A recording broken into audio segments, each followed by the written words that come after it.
தாய் தமிழ் உறவுகளுக்கு வணக்கம். வாய்ப்பிழக்க வைக்கும் விசிகாவின் வாக்கு வங்கி. வாய்ப்பிழக்க வைக்கும் விசிகாவின் வாக்கு வங்கி என்ற தலைப்பில் இந்த காணொளியை நாம் காண்கிறோம். விடுதலை சிறுத்தைகள் கட்சி கடந்த சில நாட்களாக ஆட்சி அதிகாரம், ஆட்சியில் பங்கு, அதிகாரத்தில் பங்கு என்ற கோரிக்கை வைத்து வருகிறது. ஒரு வீடியோவை தன்னுடைய எக்ஸ் தளத்தில் திருமாவளவன் பதிவிட்டு பின்பு நீக்கிவிட்டார். பின்பு பதிவேற்றம் செய்துள்ளார். தங்களுடைய கட்சியின் நீண்டகால கோரிக்கை என்று கூறியுள்ளார். மறைமுகமாக கூறுகிறார், தங்களுக்கு அமைச்சரவையில் பங்கு வேண்டும், தங்களுடைய கட்சியை சார்ந்தவர்களை அமைச்சராக்க வேண்டும் என்று அவர் திமுகவிடம் கோரிக்கை வைத்துள்ளார். மேலும் கூட்டணி ஆட்சி என்று கோரிக்கை வைத்துள்ளார். தமிழகத்தில் திமுக தனித்து பெரும்பான்மையாக உள்ளது. காங்கிரஸ் கட்சி தங்கள் கட்சியை சார்ந்தவர்களுக்கு அமைச்சர் பதவி வேண்டும் என்று கோரிக்கை வைத்துள்ளது. இந்த சூழ்நிலையில் விடுதலை சிறுத்தை கட்சியும் தனக்கு அமைச்சர் பதவி வேண்டும் என்று கோரிக்கை வைத்துள்ளது. மறைமுகமாக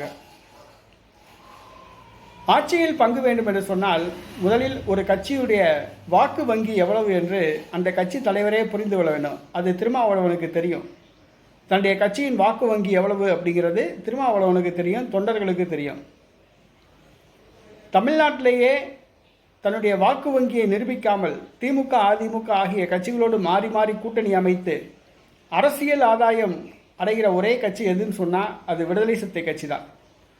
இதுவரைக்கும் விடுதலை சிறுத்தை கட்சி தனித்து போட்டியிட்டு தன்னுடைய வாக்கு வங்கியை நிரூபிக்கலை.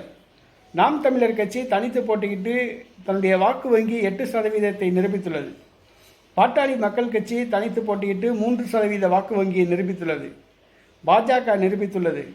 விஜயகாந்த் நிரூபித்துள்ளார். ஆனால் இதுவரைக்கும் தான் போட்டியிட்ட எந்த தேர்தலிலும் தனித்து போட்டியிடவே கிடையாது விடுதலை சிறுத்தை கட்சி.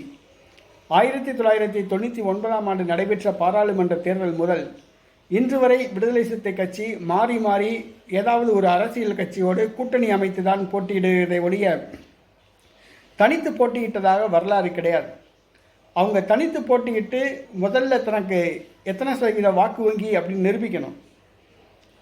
எனக்கு 1% வாக்கு வங்கி இருக்குது, 5% வாக்கு வங்கி இருக்குது, 10% வாக்கு வங்கி இருக்குது அப்படின்னு நிரூபிச்சுட்டு தான் அதுக்கப்புறம் எனக்கு ஆட்சியில் அதிகாரத்தில் பங்கு, ஆட்சியில் பங்குன்னு கேட்குறக்கு உரிமை இருக்குது.